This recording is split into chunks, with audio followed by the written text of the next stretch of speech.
Yohanan, chapitre 4, Bible de Yahushua à Machia. Yahushua se rend en Galilée.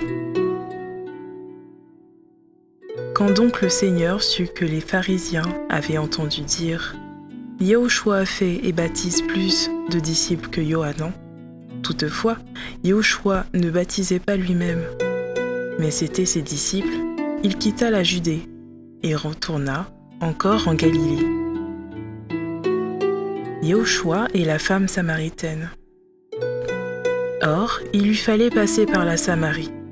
Il arriva dans une ville de Samarie, nommée Sichar, près de la terre que Yaakov avait donnée à Yosef son fils. Or là se trouvait la source de Yaakov. Yahushua donc, fatigué du voyage, s'était ainsi assis sur la source.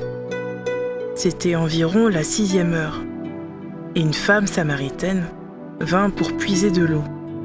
Yahushua lui dit « Donne-moi à boire », car ses disciples étaient allés à la ville pour acheter des vivres. Mais cette femme samaritaine lui dit « Comment toi qui es juif, me demandes-tu à boire, à moi qui suis une femme samaritaine ?» Car les Juifs n'ont pas de relation avec les Samaritains. Yahushua lui répondit et lui dit « Si tu connaissais le don d'Élohim, et qui est celui qui te dit « Donne-moi à boire », tu lui aurais toi-même demandé à boire, et il t'aurait donné de l'eau vive. La femme lui dit « Seigneur, tu n'as rien pour puiser, et le puits est profond. D'où aurais-tu donc cette eau vive ? Es-tu plus grand que Yaakov, notre père, qui nous a donné ce puits, et qui en a bu lui-même, ainsi que ses fils et son bétail ?» Yahushua répondit et lui dit « Quiconque boit de cette eau-ci aura encore soif, mais celui qui boira de l'eau que je lui donnerai n'aura jamais soif, mais l'eau que je lui donnerai deviendra en lui une source d'eau qui jaillira jusque dans la vie éternelle. » La femme lui dit « Seigneur, donne-moi de cette eau, afin que je n'ai plus soif, et que je ne vienne plus puiser ici. » Yahushua lui dit « Va, appelle ton mari, et viens ici. » La femme répondit et lui dit « Je n'ai pas de mari. » Yahushua lui dit « Tu as bien dit, je n'ai pas de mari, car tu en as eu 5 maris, et celui que tu as maintenant n'est pas ton mari.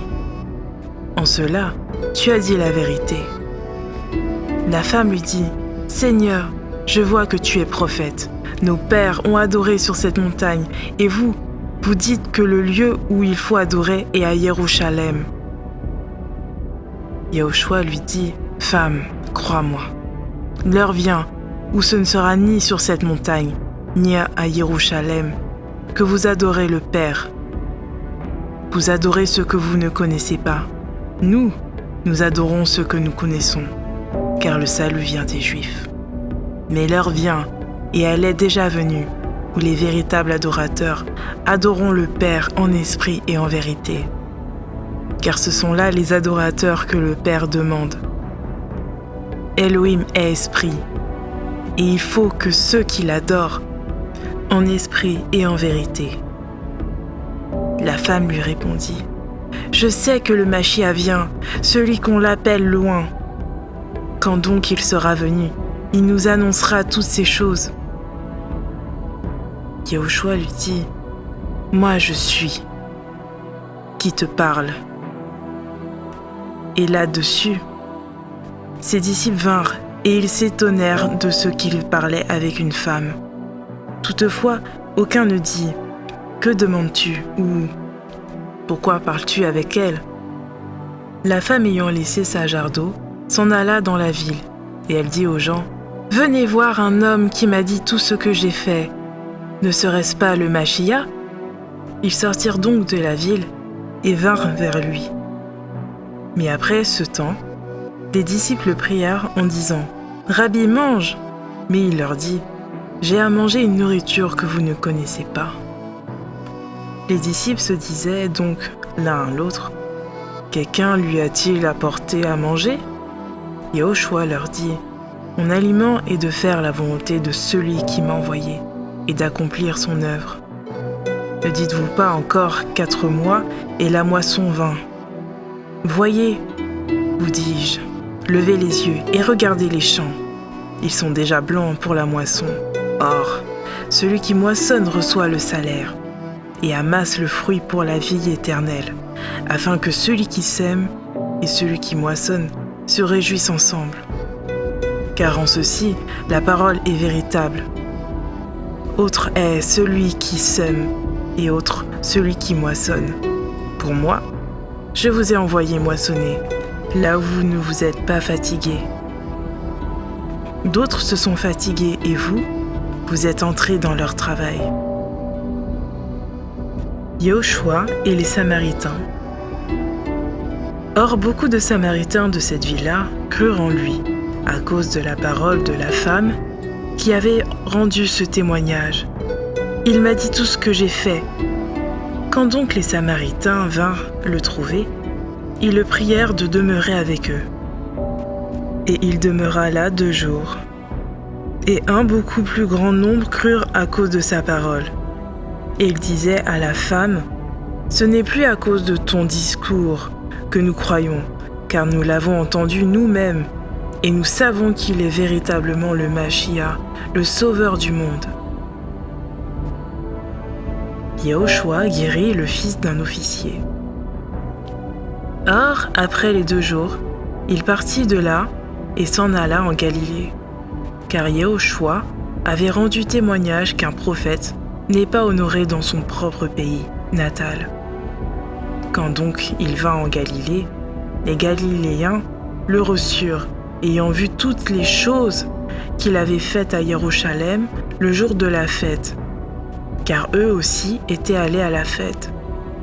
Yahushua donc vint de nouveau à Cana de Galilée, où il y avait fait du vin avec de l'eau.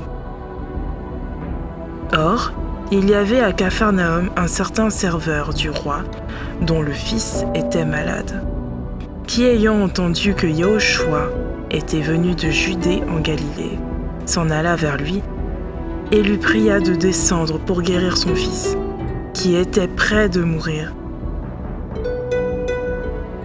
Mais Yahushua lui dit, « Si vous ne voyez pas de signes et de prodiges, vous ne croyez donc jamais ?»